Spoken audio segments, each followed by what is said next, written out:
This is episode number 92 of the Homeowner Show. Whether you're DIY or looking to hire, we're here to help you find the best information and options for you and your home. My name is Kevin Hackett, and here with me is Craig Williams. Hello, and welcome to the Homeowner Show. We're glad that you could be with us on the show. We're glad you are here. Alive and kicking. That's right. We are on episode 92. That means we are just 8 episodes away from the big 3-digit thing. And there's the music that I forgot to cut out at the...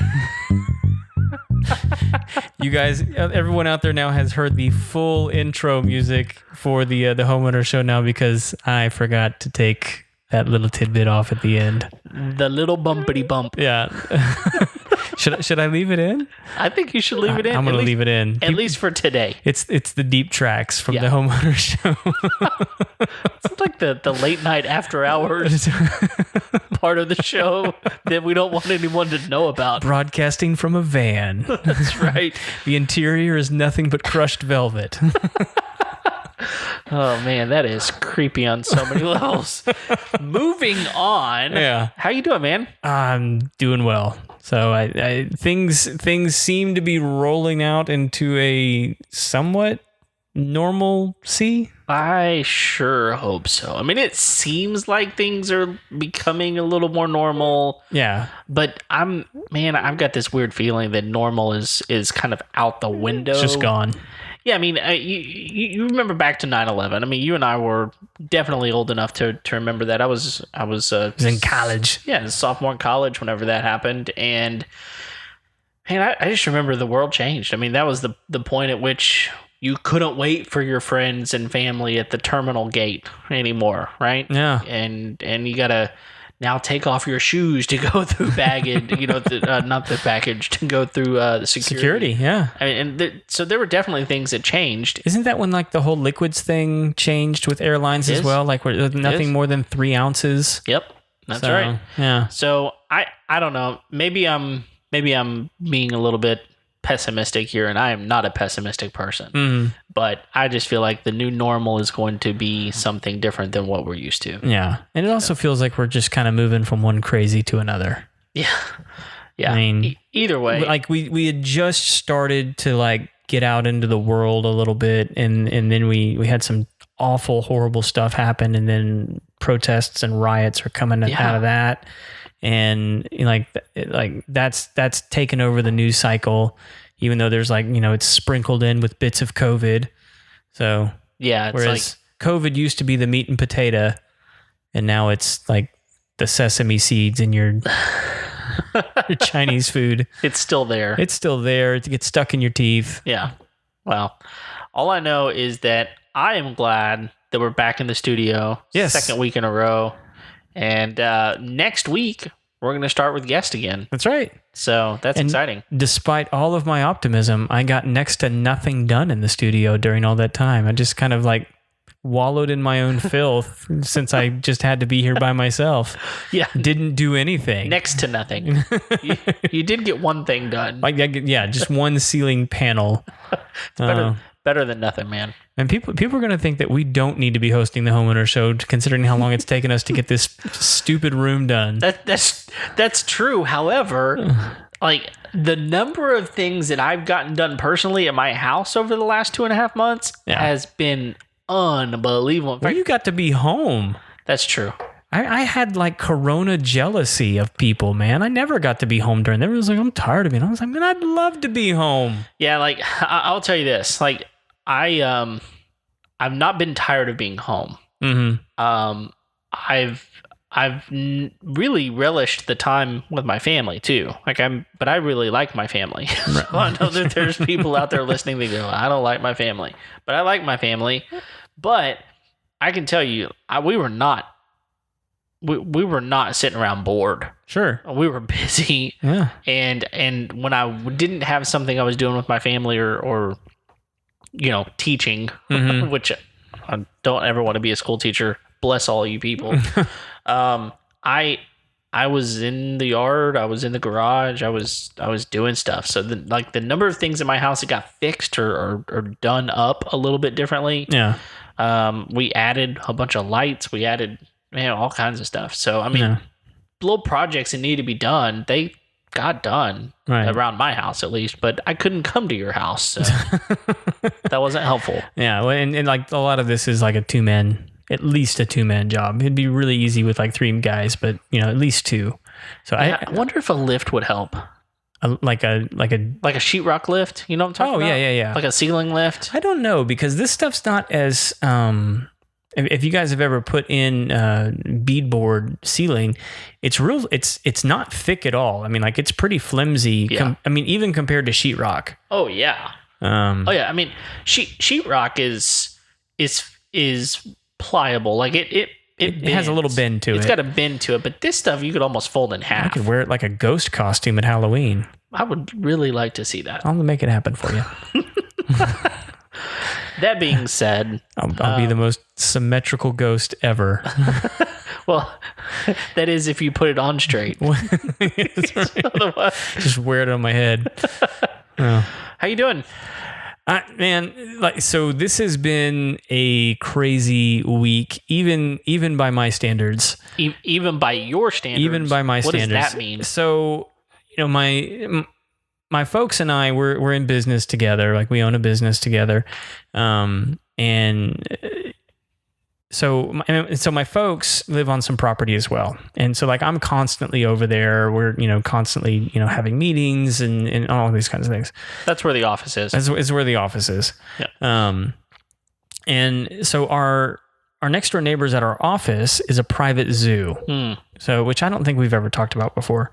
I think just passing, we've kind of mentioned it and people are like, did they just say... Yeah. But that's probably about it. Yeah. And like, so they opened it up to the public. I mean, it's not like just, crazy animal hoarder. Right. Or Tiger King, which I haven't watched, by the way. And I refuse to watch. You're probably better for it. I am. I know I am. I mean, I wish I hadn't heard the conversations about Tiger King so much. I think I would have been a better person had I not heard those. Right. That being said, so the private zoo next door, they have all kinds of stuff. They've got probably the coolest one they have is like an albino hyena. And it's got it's white with black zebra stripes on him almost. Wow. Really cool looking. I mean, those are creepy animals, but he's really cool looking. Yeah. So anyway, we share property line with them. Okay. And so there was a pretty big storm that came through last week. Hang on. Let me preface this by saying earlier that week, my mom had been out in the pasture taking care of her new chickens. She got 10 new chickens. Wow. A couple weeks ago. Which she loves. She loves the chickens. Yeah. She loves giving them punny names as well. And I think most of them are Star Wars themed. Oh, okay.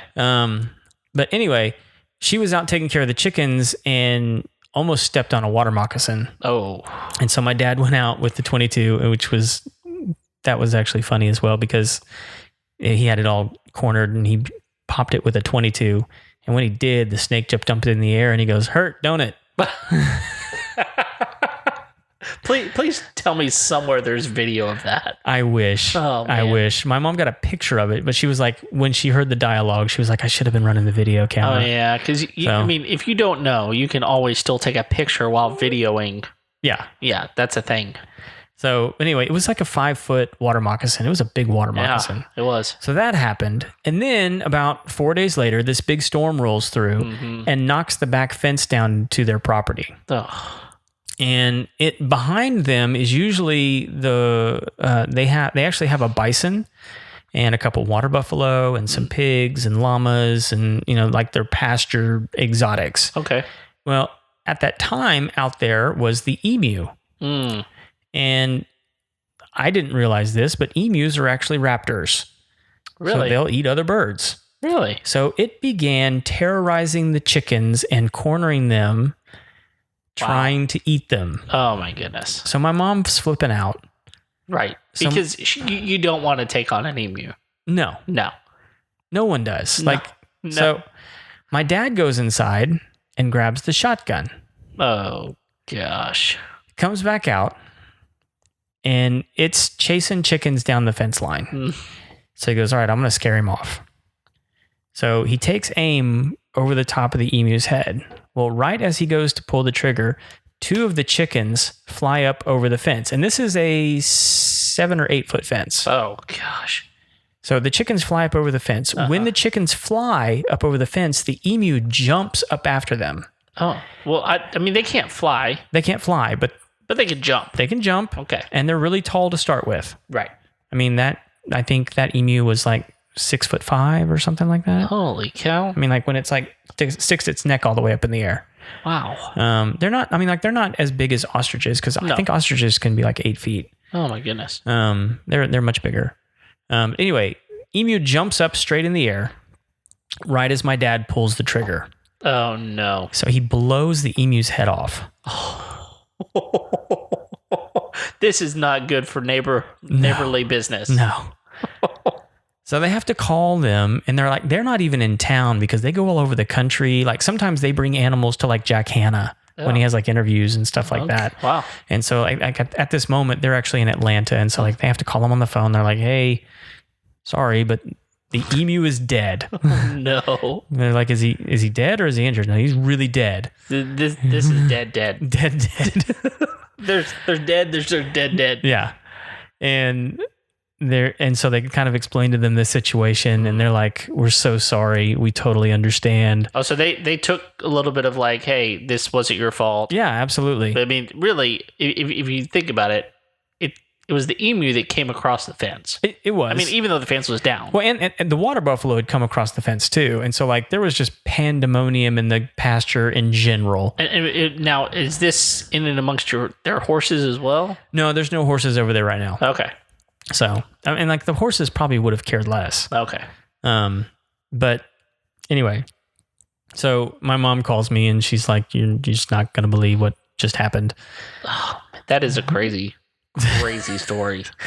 So I ended up having to the next day go and drag this emu carcass over to where they were burying it. Cause that was the only caveat was like, we totally understand, you know, we're not upset. We're not mad. We understand what was going on. You didn't mean to kill it. Right. But these things happen. Sure. We just need you to deal with the body. So I mean, they don't have like someone on retainer, like call in and be like, hey, we got a dead emu over here. I'm sure they do, but like at this point, it's like it's on your property. Yeah. I mean, and I think that's completely reasonable. Yeah. It's like you killed my emu, bury it. Right. Yeah. Or eat it. Well, I've never eaten emu. But Had I been there, I might have cleaned him. I don't know. Yeah, I mean, you can eat ostrich. Well, right? Apparently emu is really good. Okay. Like it's, you ever heard of they call it the ribeye in the sky. It's a sand crane. Oh, yeah. But like, it's like a red meat. Really? And so is emu. I had no idea. So yeah, it's not like, it doesn't look like chicken at all. Like it's almost like looking like, from what I understand, the pictures I've seen of emu meat, it looks like elk. Wow, that's really interesting. Well, I will say that like everything to my son is chicken. like tonight, he was like, "Mom, I don't really want to eat this chicken." I was like, "Well, that's fine because it's a pork chop." So everything's chicken to him. That's right. When my kids were little, everything was sausage. Yeah, it's whatever. I don't like this sausage. All right. That's really fantastic because it's not sausage. That's a steak. That's a steak. It's actually a ribeye. Yeah. Okay. It's beans.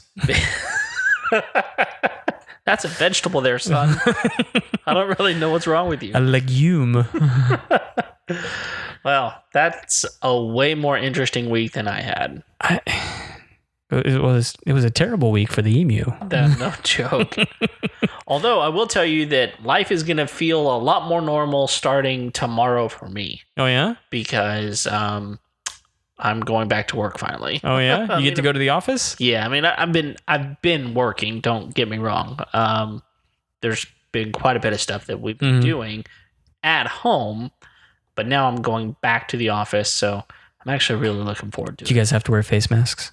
No, we do not. Hand sanitizer? I'm sure that's going to be available. Is it mandatory? No, it's not. And one of the things that's kind of interesting is like that office has been vacant for 2.5 months at this point. Yeah. So, I mean, It's probably a little stale. Yeah. I mean, my office, I mean, anybody could walk into it and be completely safe because nobody's been in there. Mm-hmm. So, I mean, there's not any reason to have been in there. I'm sure there's a layer of dust everywhere, but as far as people being in there or anything like that, it's going to be pretty safe. Well, that's good. No, are you gonna give it a good Cloroxing? No, because there's nothing to Clorox. I mean, you can Clorox stuff, but just for the sake of using Clorox wipes, that's dumb. So I'll probably give it a good, dusting. Yeah, I mean, it's gonna get some pledge on it most likely. Just take the air compressor in there and just blow everything off. Now there's an idea. Skirt it out in the hallway. Let it be somebody else's problem. That's not a bad idea. If there's corona in here, it's coming your way. Look out below. Although that was kind of the interesting thing that came out. What was it last week? That it doesn't live on surfaces as long as they thought it did. Oh yeah, I mean there's a lot of things. So if you haven't been there in 2.5 months, if it was in there, yeah, no, I mean overnight it would be gone. Mm-hmm. So I mean nobody's been in there. So now I do think we're going to be kind of limiting other people coming into the office, but which is kind of interesting. But I can't come loiter in the hallway. Well. No, we only have a couple of people to do that anyway. Anyway, well, we've got a really interesting episode. I hope one thing that we've not really done is talk about. I mean, we talk about your business from time to time, but tonight we're going to talk about something that's just pesky and nobody likes them. And we just want to kind of have a conversation here about mosquitoes. Mosquitoes. Oh my goodness, those things are the absolute worst. Here's what's crazy. It's like you were saying that everybody's dealing with them right now. Oh yeah. So we found one in our house the other day, and we're like, oh, stupid mosquito. Well, I don't know what's going on with them. I guess they have the virus too because they're moving faster than normal. At least in my house. Okay. We couldn't find it. I mean, we would see it kind of buzzing by. Yeah. And then there it goes. Well, the next morning I went to the kitchen and I turned on the water and apparently there was a glass or something there that had water in it and like 4 flew out of that thing. Oh yeah. It's like, oh my gosh, we got it. I told my wife, I was like, we cannot keep water inside of a container. Yeah. Anymore. They will find it and they will get in it. Absolutely they will. And so anyway, I think we're at a better place than we were, but man, they're starting to come out, and I don't know how because we had more mosquito hawks than I've ever seen in my life about 6 months ago. Well, and that's actually kind of like an urban legend. Those don't actually eat mosquitoes. You have just ruined my life. Thank you a lot because those things are terrifying. Yeah, you can kill. I mean, like you can kill them. They're technically mayflies. Everyone just calls them mosquito hawks. Okay. Well, they look like mosquitoes. They look like they could eat mosquitoes. That's why they call them mosquito hawks, is because they look like mosquitoes, not because they actually eat mosquitoes. Yeah. They're just so gigantic and mosquito looking. Yeah. So, but they're totally different variety, and I mean they're a fly. So. I mean, they're beneficial. They do good things, but like they don't eat mosquitoes. Well, they must have done a lot of good things about 6 months ago because they were everywhere. Oh yeah. Well, and that's kind of how you're talking about mosquito hawks. Yeah. Yeah. I mean, they're a seasonal. I mean, they're kind of like love bugs. Yeah. Those little. I don't know if everybody calls them love bugs, but the little black winged bugs with the orange tipped head that mate and pair up and fly together and just ruin the paint on your car. Yes, they do. Fun fact on that, the reason that people get them on their car so bad is because they're driving. No. Oh. Well, because like you got to think, I mean, like there's no other bug that you just get a massive amount on your car when you're driving. And the reason is because your emissions almost mimics identically their mating pheromone. Oh, so they are actually... They gather at roads. They like... Yeah, they think the nookies are coming.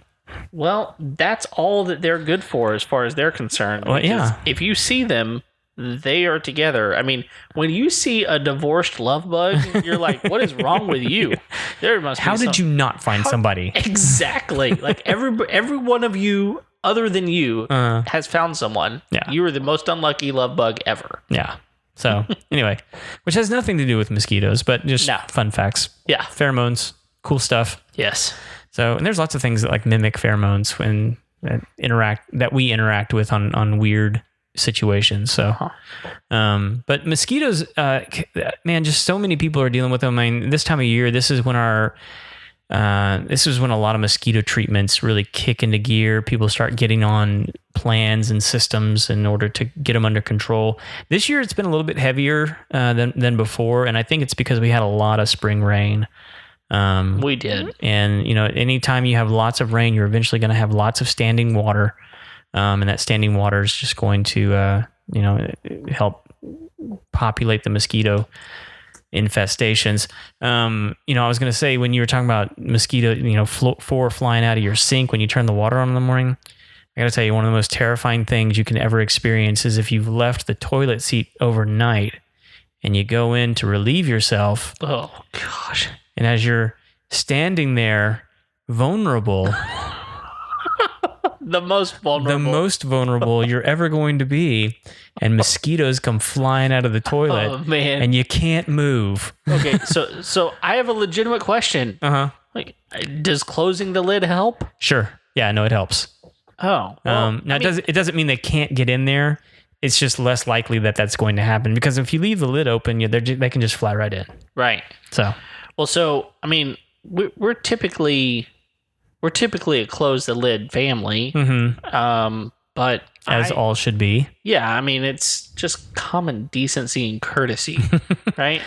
But especially if you're going to leave something in there, you want it to be a bit of a surprise, right? I mean, but come on! You're like completely ruining my desire to have a urinal in my master. But urinals don't typically have standing water in them. Well, some of them do. Some of them do. I guess I'd need to get a waterless one. Yeah, well, I mean, like they're just different designs, but like a lot of the ones I see now don't have that.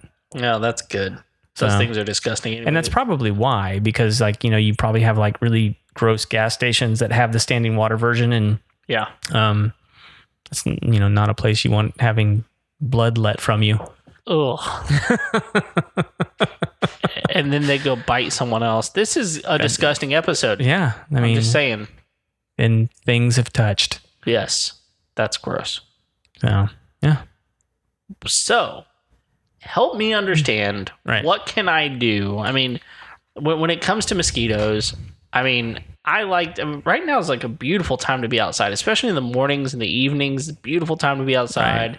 Right. And I'm just curious, what can I do to help alleviate my mosquito problem? Well, it kind of depends on the route you want to go. A lot of people now are wanting to go kind of the natural route. And there are some things that you can do. There's a lot of things you can do to help alleviate the mosquito population naturally. But it really kind of depends on the situation you're living in. A lot of people I run into when they call us and they have us come out and they're looking at mosquitoes, they're like, we're just having a real bad problem. And then when I look over the back fence, it's like, well, you live right by a drainage ditch. Or a lake or a pond or something. And like, if it's a lake or a pond, I can actually be of more help than if it's a drainage ditch, because a drainage ditch is going to have water constantly moving through it. Why is that different? Because with standing water, there's things that we can actually do to the standing water in order to reduce the mosquito larvae population. Oh, so if I, like in my backyard, across the green is a pond. It's a pretty large pond. Right. But you would have to treat the water over there. Right. And so I've got to call the golf course. You got to call the homeowner association. You got to have permission, and then who's going to pay for it and all those kinds of things. Well, I can guarantee you who's not paying for it. And that's me and the homeowners association. Yeah. So I think we got problems. So, but there's actually like if you do have a pond and lakes tend to not have as big of an issue because lakes tend to have a better fish population. But if you have a healthy fish population, they will help with that, or frogs, or all those different kinds of things. If not, what you can do is there's a product called Mosquito Dunks, and it's an actual. They look like donuts that you throw in the water, just like crusty donuts. You throw them in the water, they dissolve. They're sort of like, do you ever have sea monkeys when you were a kid? Yeah. So like, you know how those don't come alive until you get them wet? Right. Same sort of circumstance. These are actually microorganisms that eat mosquito larvae. Oh, and that's like all they do. And so you introduce these microorganisms into the water. And like, I'll even put them in our stock tanks. They might give a little, like, you know, zip to the water, but it's safe to drink. Okay. It doesn't do anything, make it toxic. It's a completely natural thing to do to the water, and it just reduces it doesn't completely eliminate them, but it definitely helps keep them under control. Right. So you're going to have a population reduction that way. The other thing you need to pay attention to is how much brush you have in your yard. Because any low-lying brush, that's where they're going to be hanging out. They're going to be looking for shady spots that are nice and where they can get in from out of the wind and from out of the elements. And also it's because, you know, as they're going to kind of hang out underneath that 8-foot canopy. And so anything from like 8 foot down to ground level, if there's leafage in that area, there's going to be probably mosquitoes hanging out underneath those plants, because that's kind of their target market, right? They're not chasing birds. They're not chasing, you know, squirrels up in the trees. They want, you know, bigger mammals down close to the ground where they can get to them real quickly and kind of sneak up on them without making a whole lot of noise, because they do make quite a bit of noise when they get up on you. Yeah. And so the less time they're in the air, the more likely they're going to be able to get a blood meal. So if you've got a lush garden or, you know, lots of trees, right, those sorts of things that are, you know, and you know, some trees have a pretty high canopy, but sure, if you've got any foliage, right, they're gonna be around. Absolutely. And you add water to that, and it's like it's on top of that. Yeah, right? you're compounding at that point. And so it, you know, you can actually, you know, clear that out.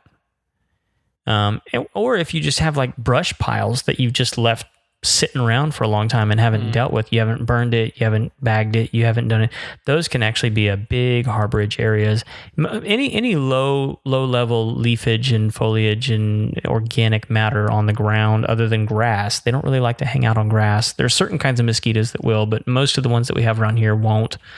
But anytime you've got that kind of thing going on, you've got other bugs and other things. Oh, absolutely. That are a bigger problem probably than mosquitoes are, I would expect. Yeah, sometimes, absolutely. I mean, like it definitely, you know, adds to the situation. Sure. You know, it's not, you're not doing yourself any favors pest wise. Right. And so you can either clear those out or you can have those areas treated. And we can get into a couple of the different ways that you can do that. But yeah, so I mean, like you really just need to take stock of your situation. You know, am I by standing water? What kind of standing water am I by if I am by standing water, and what can I do to address that standing water? Because like those mosquito dunks, like like if you're a homeowner, you can just chuck them out in that drainage ditch. Okay. That's no big deal. I mean, do you have permission? Do you have permission to do that? Probably not. Is it illegal? I don't know, because yeah, but I can't do it. If it's rushing water, is that going to matter? No. Why?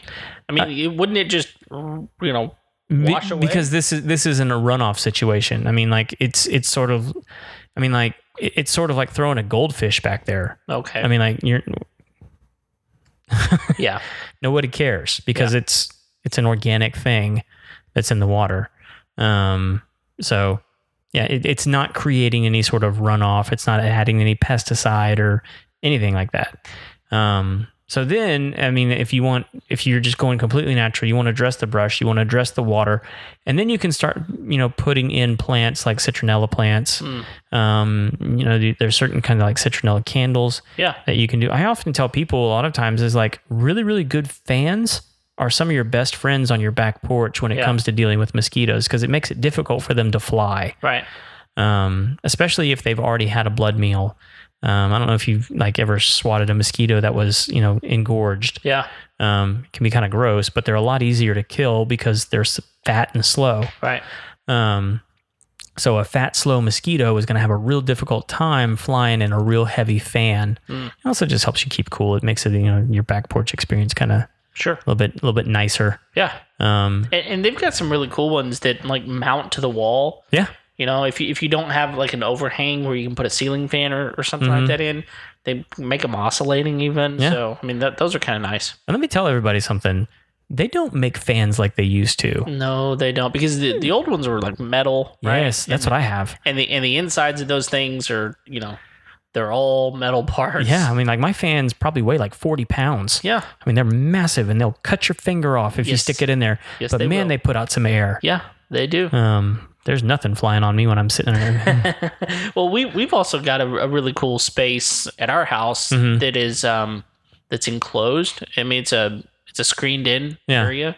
We call it just a courtyard. Yeah. And it's completely closed in, and so we have a fan in there anyway. But I mean, mosquitoes can get in there anytime you open the door. They can get in, but I mean, they're not going to last really that long. No.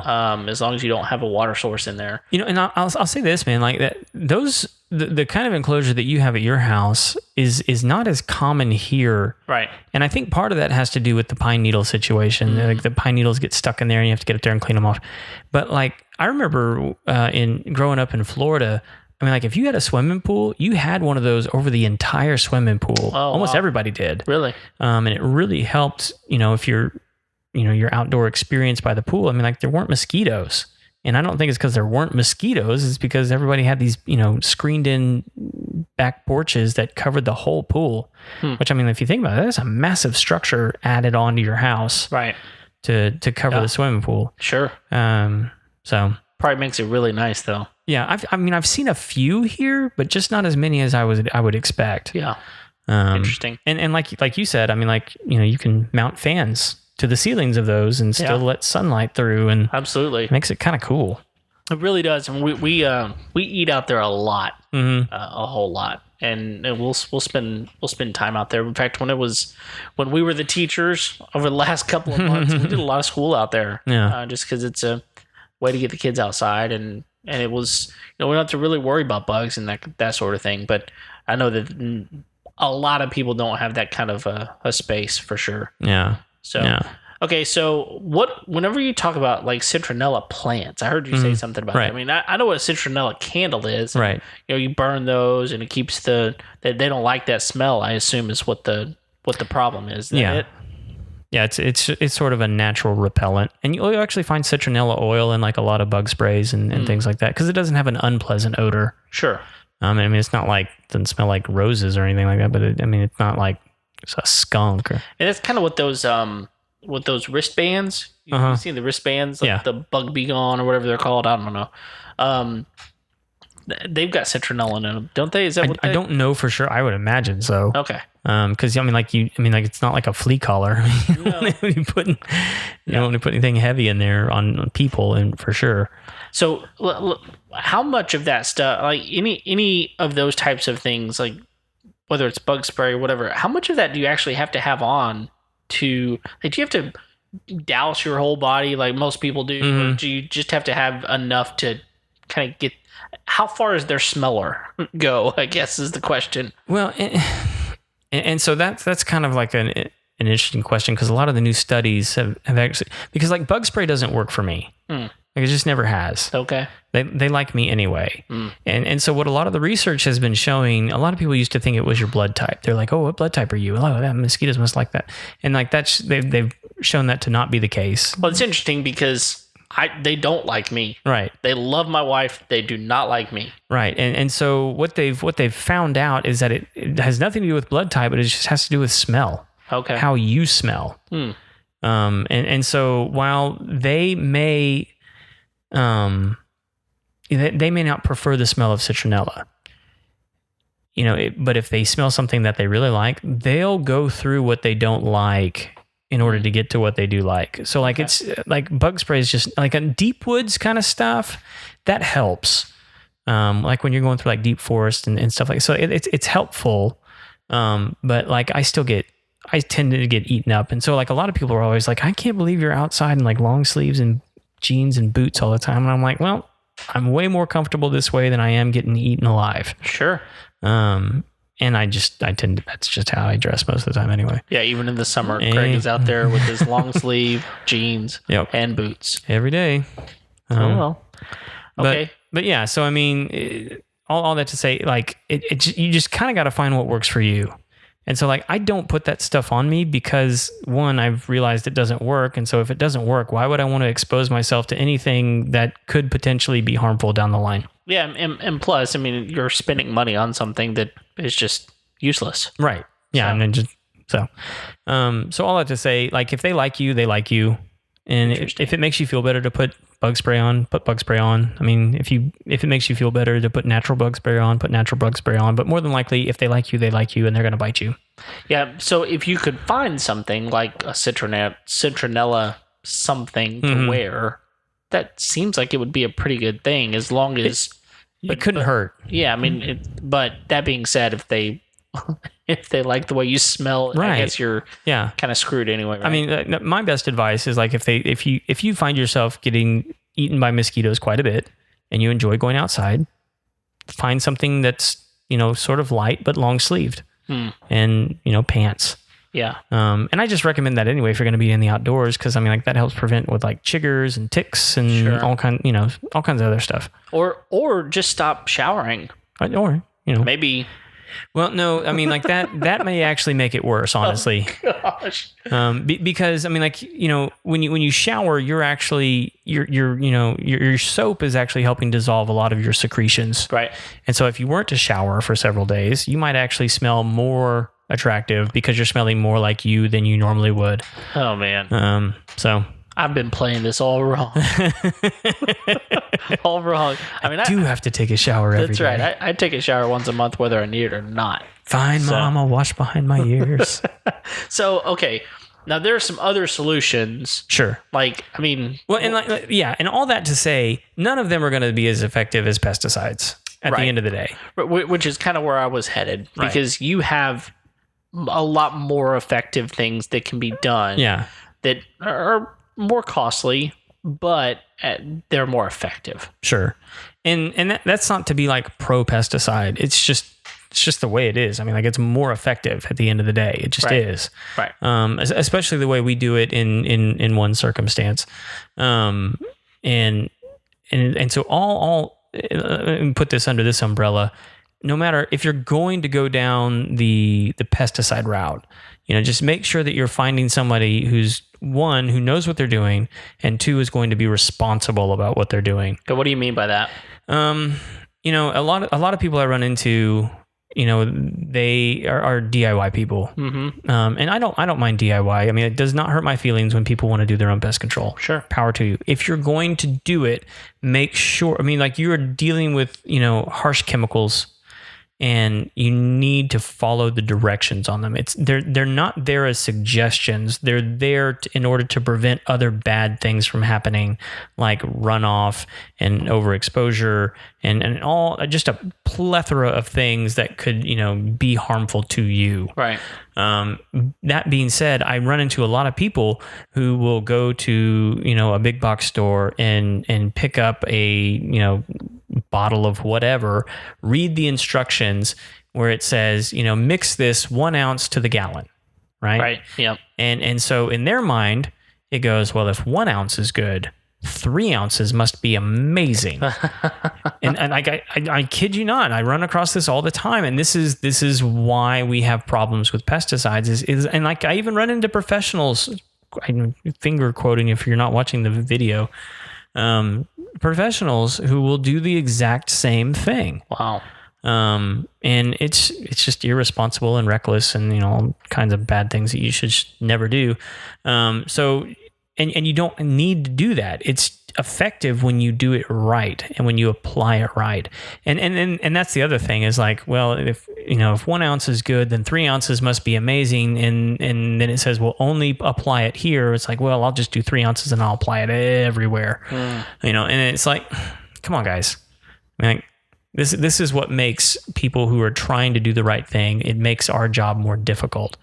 Yeah, it's like people that take 3 days of a 10-day antibiotic, and then they're like, oh, this is going to be fine. Yeah, right? yeah. Which, I mean, that's a legitimate thing. I mean, I get it. You feel better. You don't want to take antibiotic if you don't need it. But the reality of it is that there's a reason that was prescribed for 10 days. Right. And so here's the other part of that is, and this is a good example because I had a really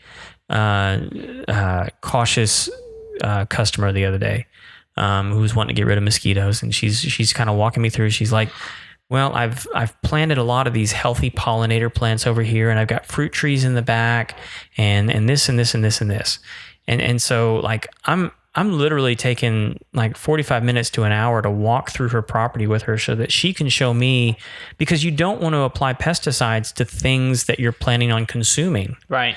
And so like when we go through a yard, a lot of times people will just say, hey, go fog for mosquitoes. And so we go do that. But before we do that, we go kind of make a mental checklist. Okay, there's an orange tree. Okay, there's a fig tree. Okay, this guy's growing rosemary over here. And then there's some thyme over there. And so we've trained our people to recognize herbs and plants and different things like that, because we don't want to be exposing people to pesticides when they're picking their orange or their fig or whatever. Right. And so this lady, I actually, she was obviously very conscious about what was used on her property, and so I'm walking her through how I do things. And as when we finally get done and I'm actually doing the application, she had a kind of a green belt behind her house, and I'm treating the green belt. And as I get through the green belt, I see a different kind of plant than I usually see in this area. So I kind of turn my equipment off and I walk over there, and what I found was like a wild grove of okra growing behind her fence. Interesting. And so I went to where the okra started, and I turned back around away from it and then treated away from it. Okay. And then I went back and told her, I was like, hey, I was treating the back of your property, but while I was there, I found this wild patch of okra, and I wanted to let you know that I found it and I didn't treat it. So, I mean, like, if it starts to bloom, I just want to let you know it's safe if you wanted to go back there and pick some okra. Interesting. And she was ecstatic, one, to find like it was a lot of it growing. And hopefully she'll get a good crop from it, because okra is yummy. Oh, it's super yummy. Yeah. I've got a story about that. Oh, yeah? I'll tell it real briefly. I dated a girl from... Just one? Is that what you're telling your kids? Come to think of it. I date a girl who's from Michigan. Okay. And she would not eat okra. Wow. Now, if you're from Michigan, you're going, yeah, I don't eat that stuff. Mm-hmm. And they're apparently they just, she specifically told me that's horse food. That's horse food. That's what she told me. Okay. It's horse food. And we continued having more conversation about vegetables, and we came across black-eyed peas, and she said, well, that's cow food. She wouldn't eat either one of them. Now, I'm not knocking her for that, because that was her thing. But I'm like, you were missing out on two very good, delicious vegetables. And those two things can go in the same pot. Yes, they can, and make some very delicious things. So I appreciate the fact that you're conscious about those things. Yeah. So when you're talking about pesticides, you mentioned fogging. Mm-hmm. So what are my options here? Because I think there's a couple at least, right? Yeah, your two basic ones are fogging and then having a misting system installed. Okay. That's your two basic. There are different kinds of fogging. There's like heat fogging, and there's liquid fogging, and then the misting system is essentially it's like a particleization of water with pesticides in it. Okay. And there's different options within all of those as to what you can do. Obviously the nice thing about a misting system is that it can be there when your tech isn't, and you can put it on a timer when the mosquito, and you can, the great thing about them is you're really going to get control. Yeah. Over time, you're going to have complete control of your yard. The downsides are that it's really expensive. Yeah. And I don't recommend them if you're doing micro farming or anything like that, because you're going to be getting pesticide on everything. Right. Because you really can't, even though you can kind of control where it is, it's a mister, and if there's any wind, it's going to carry it. It's going to carry it. And it is. It's a mist. literally carries it across the yard. Right. And a lot of people want you to put it up high, which is actually not that helpful. It's really good if you can put it down lower to the ground, like on a standard like 5 or 6 foot fence. That's about perfect height to put one. Or if you have like heavy foliage, you can put it on risers coming up out of the ground. There's lots of different ways to install it. A lot of times we'll tell people like, hey, you don't really need to put it on your roof line, but they'll be like, I want it on my roof line. Well, put it on your roof line. Yeah. There's a lot of people like to put it, under the eaves of their roof, just because that seems to be convenient and it doesn't unobtrusive. It doesn't not help. Sure. Put it that way. It doesn't not help. But you said something earlier that really their line is 8 feet and below, right? Pretty much. And if that's the case, I mean, most roof lines are kind of a maximum of 8. And so like if you're putting like on a 10-foot roof, I mean, you're going to point it down. Sure. To get down there. And so but if you're growing herbs and vegetables and stuff, if you have a big enough yard, you can like section off the misting section and then your garden area. But most people don't have yards that big. Right. And so we just try and make them aware of those kinds of things. There are natural products that you can put in misting systems. They're not as effective. But that can also be misleading too, because there's synthetic and non-synthetic pesticides that you can put in there, and the non-synthetic or I forget the actual term for it. It's made that particular product that we use is actually made from an African marigold. Okay. And it's I'm going to get this wrong. I think it's a pyrethrum. But don't quote me on that. Because there's a pyrethrum and a pyrethroid, and I think the pyrethroid is the synthetic. But anyway, one of those, whichever one's made from the African marigold and is not the synthetic, it's a great product. But if you have any landscaping in your yard, it's just going to cook it. I mean, absolutely shrivel all the leaves off of it. It's going to kill every mosquito around. And it's quote unquote natural. But it's not good for your yard. No. And if you've got a yard, well, and what I like, it wouldn't kill like St. Augustine grass. It wouldn't do that. A lot of things don't kill St. Augustine grass. Your St. Augustine grass would still be green, but if you have any like soft vegetation, it's going to cook it. Okay. Okay. But very effective. Yeah. So could you put? You're talking about it being low. I mean, could you put it throughout your yard on like? I mean, if you almost like a sprinkler irrigation system. Can you put it on where like the risers actually pop up and? No, you couldn't really do it like that. Okay. It doesn't really work like that. But I've had it on a big. I've covered 7 acres. Wow. I took several systems. Sure. But yeah, I've covered 7 acres with the mosquito misting system before. Wow. So now. The other option there is fogging. Right. But before we get to that, I just want to mention that the mosquito misting systems, it's not a buy once and you're done, right? Mm-hmm. Right. Yeah, you have to refill it over time. Right. And that can be expensive as well. So you pay for the install of the system. Right. But then you got to refill the tank however much you use it. Right. You got to refill it. I mean, like these numbers are probably not going to hold true over time, but like, an average system for us is a 55 gallon unit. And that's usually going to cost, anywhere from $2,200 to like $3,700 for like an average system. Wow. And then to refill that thing, it's like $220, which you probably need to do once every 3 months. Yeah. So that's steep. That's getting pretty expensive. Yeah. For sure. But, Cadillac of control. Sure. I mean, you get what you pay for. Absolutely. You know what else? You get what you pay for?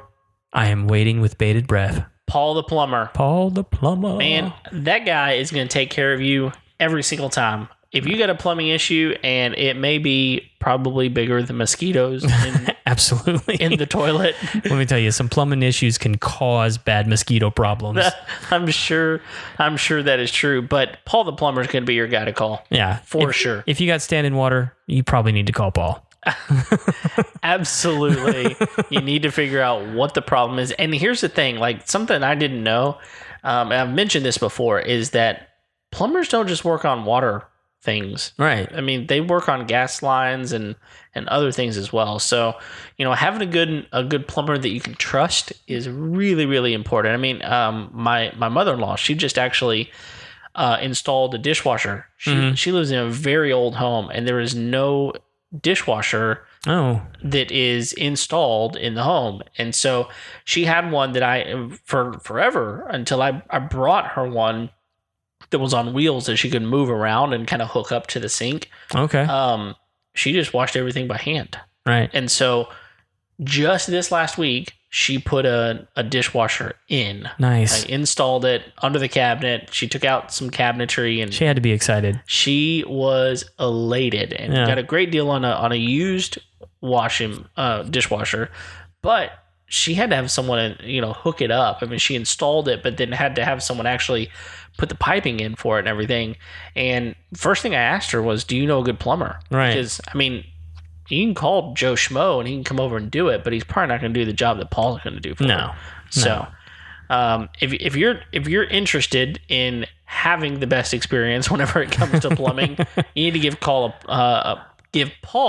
a call. There you go. And the way you can get him is at 832-521-3252, or you can call him, book him online. I'm sorry. Book him online in a couple of different ways. Yep. Right? Yeah. You can send him an email at paultheplumberllc.com. You can get on their Facebook page as well. And you can book him right on Facebook. You can book them on Facebook. You can book them on their website. On their website, which is paultheplumberllc.com. And Deborah's going to be there to help you out and get you scheduled. Absolutely. So we are proud to have Paul the Plumber as a sponsor on the show. For all your plumbing needs, give Paul a call. So now let's talk about fogging systems. What is the advantage of a fogging system over? I mean, I say a system. It's not really a system. Yeah, it's you going out. And it's a technician coming out to your property and actually fogging the property. What I like about having the property fogged, and they're actually just companies that this is all they do now. I mean, like, they're solely focused on mosquito fogging as a service and a business.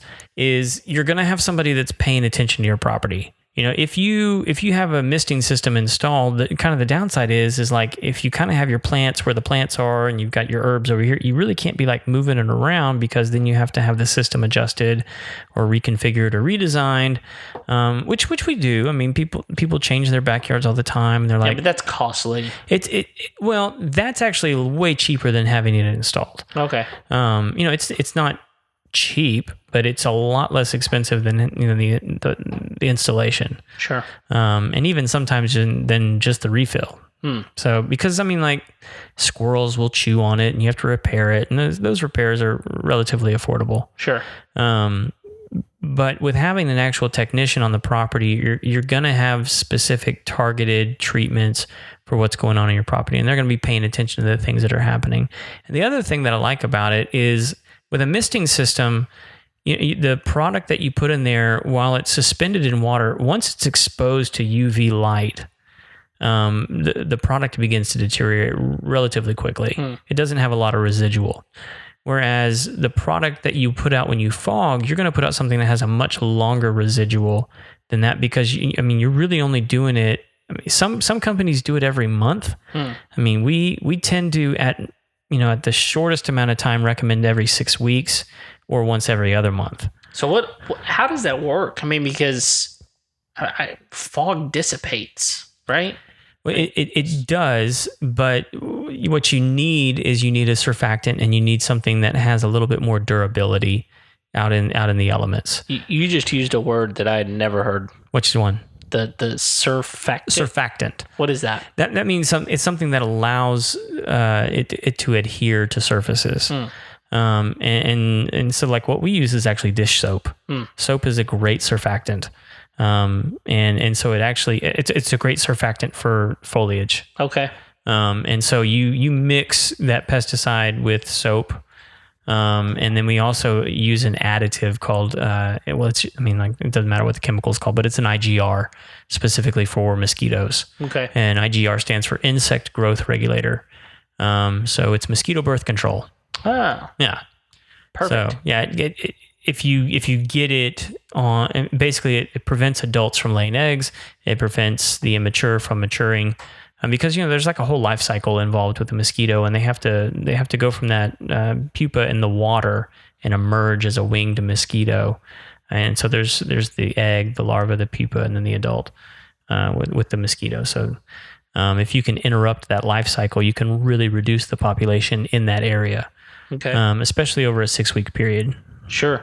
So I was trying to figure out. We had a bunch of mosquitoes where I lived in Arkansas. Mm-hmm. Same as here. Lots of water, lots of foliage. Right.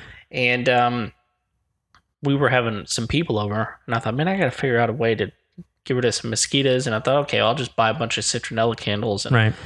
At the end of the day, I went to I think it was Home Depot, mm-hmm. and started looking, and they had a fogger that I could purchase, and it uses a butane tank, mm-hmm. Similar to like a propane tank, only it's a butane tank. You hook that thing up, and you fire it up, and you put chemical. I think Black Flag was the brand. You put chemical in a little. There's like a little container on it, a little basin, basically. And man, that thing works really, really well as far as fogging. Now, I haven't used it enough. I still own it, but I haven't used it enough to kind of figure out, okay, what are the long-term effects of this thing? Right. But, I mean, it seems like for a good 3 to 5 hours, we had good... and that's about the duration of the use you're going to get out of that. Okay, which is it's fine. Yeah, it's really not bad. I mean, if you know you're having a party, I mean, your party's probably not going to last more than around that time, I would think. Mm-hmm. Have a few people over, want them to be outside. Listen, get one of those things, and it's pretty inexpensive. Now, it might be more cost effective to call someone like you and say, hey, let's do this, and that way you can have multiple parties, and you're not having to continue. Because I mean, really, you use quite a bit of that stuff whenever you have to buy the chemical to put in there. Yeah, I mean, the only thing with that you need to be careful of is you really only need to be using the products that they recommend for that. Yeah, that's true. And because those are the only ones that are going to work. Yeah. Otherwise, you could be causing all kinds of weird problems. We actually use those for our bees. Oh. One of the things that I think a lot of people deal with is the varroa mite. And one of the ways they found to combat it is to heat fog mineral oil into your hives. Interesting. And those Black Flag units in particular are really good at getting that as a fog into your hive without hurting your bees. Okay, so I guess there's multiple types of things that you can put in there. Well, I think that's just like a hack someone's come up with for those units. That's not what they were intended for. They just happen to work for it, unintentionally. Yeah. Well, I've been impressed with the product. I've used it from time to time. Yeah, and I think if you have a smaller backyard too, I mean that might be a better solution for it. Or if you have a backyard that doesn't have a whole lot of foliage, but you're going to be having people over and you kind of want to clear the area, it wouldn't be bad to use. One of the other things I didn't mention before to watch out for, and I think this is true with those kind of foggers, is you want to watch out for like your cooking surfaces, because outdoor kitchens are huge now. Yeah, we run into them all the time, and we have to really be careful about getting product on those areas, and and making sure that grills are closed and unexposed when we're treating areas and things like that. And so like a heated fog like that is going to be able to penetrate those kinds of things a little bit easier. And adhere to if people put different hard surfaces as cooking surfaces outside, which if you have an outdoor kitchen and you have pest control services come to your house at all, I highly recommend wiping down all of your outdoor surfaces with, Clorox wipes, bleach, hot water, soap, anything, just anything just to kind of, remove the residual of any, blowover or drift. Right. So those, like what I've got, does that kill mosquitoes or does it repel mosquitoes? I don't know with the Black Flag. I'd have to look at the products that they're using. I would imagine it does both. Okay. But really any type of oil-based, back that up, most pesticides are petroleum-based anyway. And with those heat foggers, typically they're going to be using something a little bit denser and not mixed with water. Okay. They're going to be mixed with oil.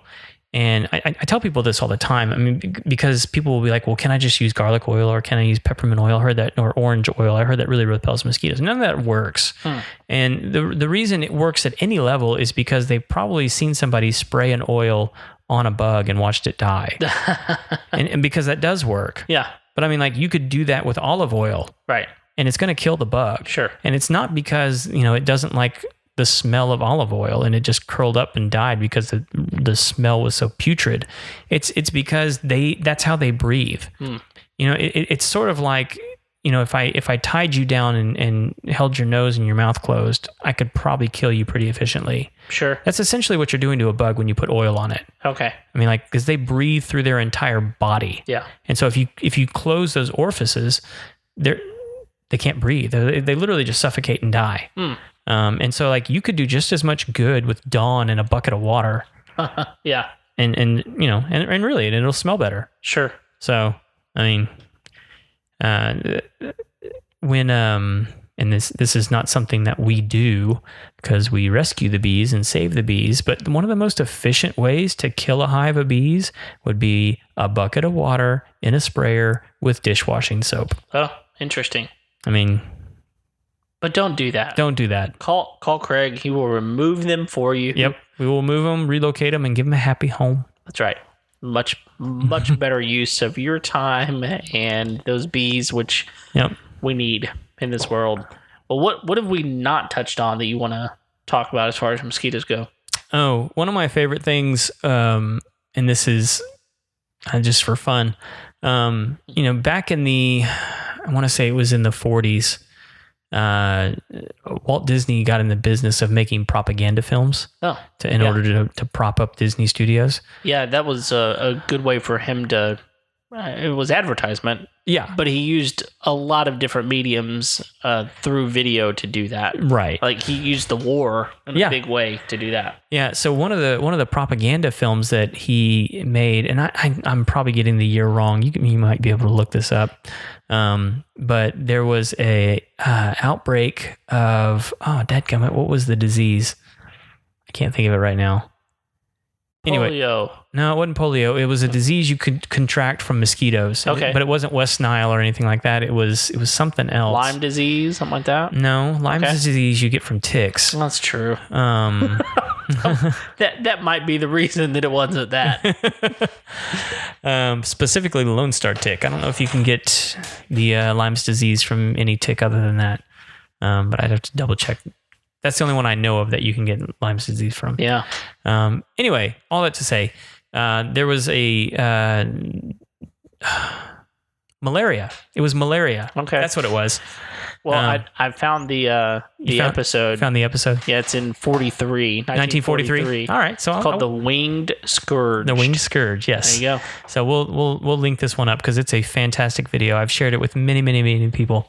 And they go through all the ways that you can control mosquitoes on your property and for yourself. Really? I recommend none of them. They're all terrible. That's funny. Other than getting rid of standing water, they're all terrible.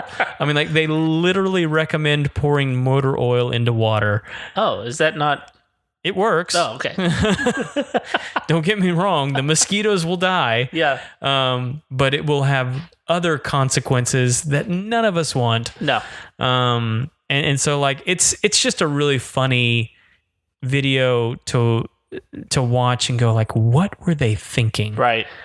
Which I'm sure people will be looking at instructional videos that we make now, in 50 years going, what were they thinking? Right.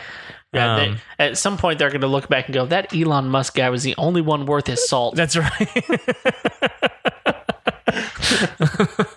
No doubt. And even he didn't know. He shot a rocket into the air without even thinking. Yeah. So, but anyway, it's a fun little trip down memory lane for America. There you go. From our beloved animator Walt Disney.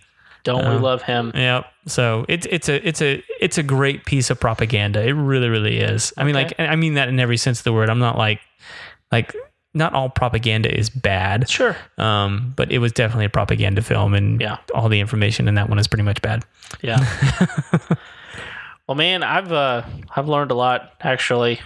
All right. I didn't know what that one word was, and that was important for me. Yeah. So, well, man, surfactant. Surfactant. We're glad y'all downloaded today's episode. We hope you found it interesting as well. And Surfactory. Is that? Hopefully it's stuck. I don't know. Oh, okay. I could be totally misusing that, which would be par for the course for Craig. So no, it's all good. Supposedly. We are going to wind this down because it's going downhill anyway. We're glad you downloaded the episode. Thank you for supporting us. If you need anything from us, if you have any questions, comments, please send them over to us. You can find us at info@homeownershow.com. You can find us on Facebook, Instagram, Twitter, maybe, and other places. Yep. Share us with your friends. Leave us a like and a review on iTunes. We would absolutely love that as well. And I think that's it. Craig, anything else? Yeah, I mean, like if you're not an Apple user, you can always find us on Stitcher or what are the other ones? Well, Google has their own. Are the Google's releasing like their own podcast platform, aren't they? That's right. It's called Google Podcast. So it's going to be very similar to Apple Podcast, only it's going to be Google.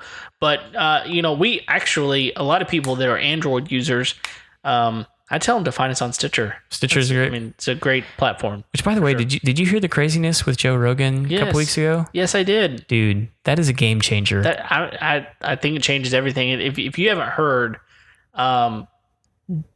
Stitcher now has exclusive rights to Joe Rogan, and not just his new stuff, like all of his library. He's pulling it of content. He's pulling from every other platform and only putting it on Stitcher. It's crazy. Yeah, and I don't have any idea what type of or I don't know what that's worth. I don't know. I mean, it's a pretty big deal. The word on the street is the deal was $100 million. That's a few. And a lot of people think that it's only for 2 years. Man, like a 2-year deal at $100 million. That's insane. Here's the crazy thing though, man, is I watched a video on this, and I was watching the market when this stuff was going down. So essentially, Stitcher made a $100 million investment. Right. When that was announced, the next day, the amount their stock went up, the valuation of their stock, that $100 million investment made them $5 billion. That is absolutely insane. So would you do that every day? Every day. Every right? day. I mean, like, brilliant move. I wish I was smart. Me too. I wish I was smart. Well, I'll tell you what would be smart is supporting our show. So absolutely. Please do that. Go order a t-shirt. Yeah, you can get them on Amazon. Yeah, go on Amazon. We can link that up in the show notes too, right? Yes, we can. We should be doing that. We should be doing that. What's wrong with us? We're not smart.